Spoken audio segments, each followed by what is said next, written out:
Being with AI is going to completely change what people can expect from search. We're grounded in the fact that, Google dominates this space. I feel like a new race is starting with a complete new platform technology. I'm excited for the users to have choice finally and a real competitive race out there.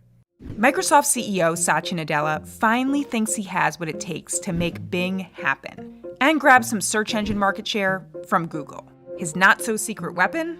This all started with us and OpenAI coming together with really a research agenda on moving the state-of-the-art of AI forward.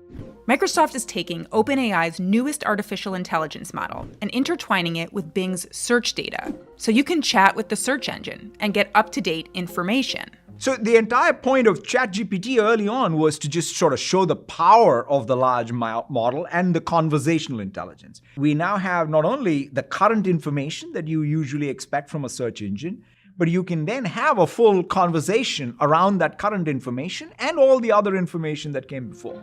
On top of the new AI chat features in Bing, Microsoft is adding Chat GPT-like features to its Edge browser.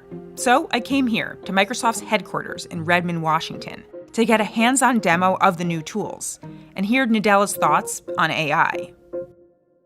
The first big new feature, Bing Chat, incorporated right into the front page of Bing, will be an Ask Me Anything box. Type in your query. Say, the biggest winners of the 2023 Grammys, because I did not have time to watch it. And up pops your usual search results, which Nadella says has also been improved with AI. But more interesting is this new chat box that will start typing out an answer to the question. As it answers, it also includes citations, so you know where the information is coming from. It allows me to then have a full-on conversation around all the search data. So yes, it's annotated. It's about being able to create even the links back to all the publishers. So this is just search, just better. The system took about a minute to return a list of the top Grammy winners. Not exactly fast, but you can tell it to stop responding. Then you can ask follow-up questions like, do you know if Beyonce is touring? If you're a Beyonce fan, you might want to hurry and get your tickets before they're gone. Like ChatGPT, you can ask it non-search type things too, like write 10 questions for Satya Nadella about AI. What are the key features and benefits of new Bing chat mode, and how does it leverage AI to enhance the user experience?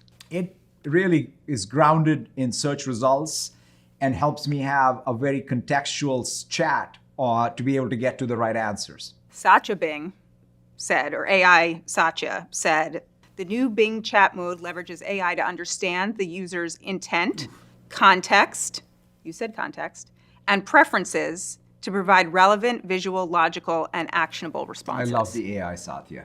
But while these may seem like fun and games in these demos, there are, of course, real misuses of this technology.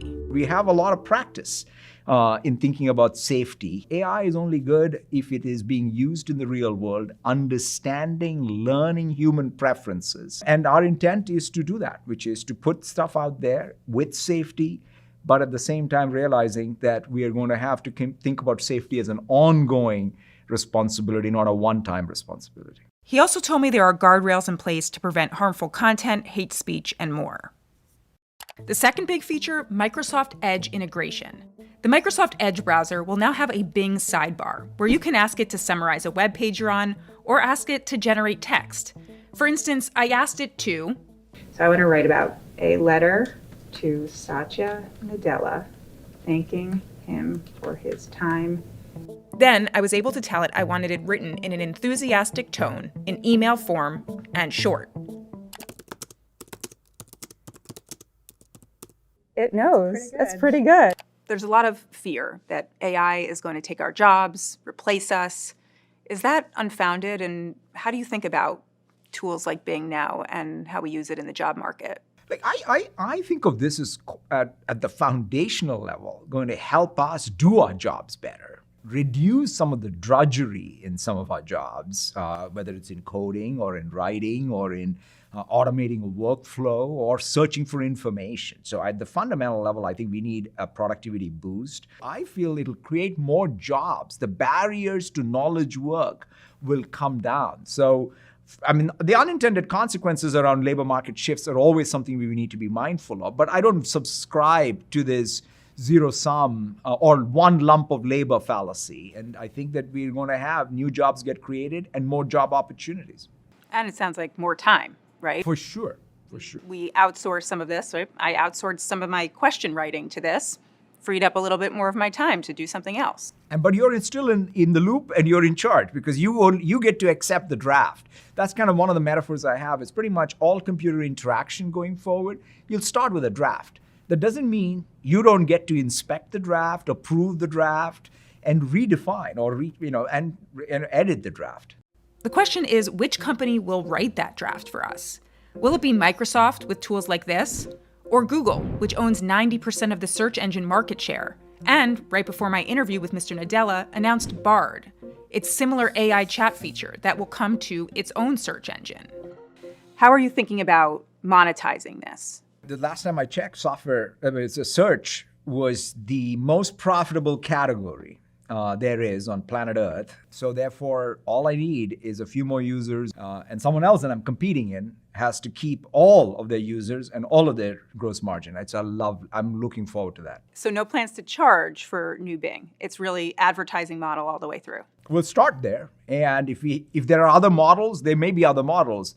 But there is enough surplus. Let me put it this way. There is so much surplus that goes to one place, which I think would be nice if it was evenly distributed.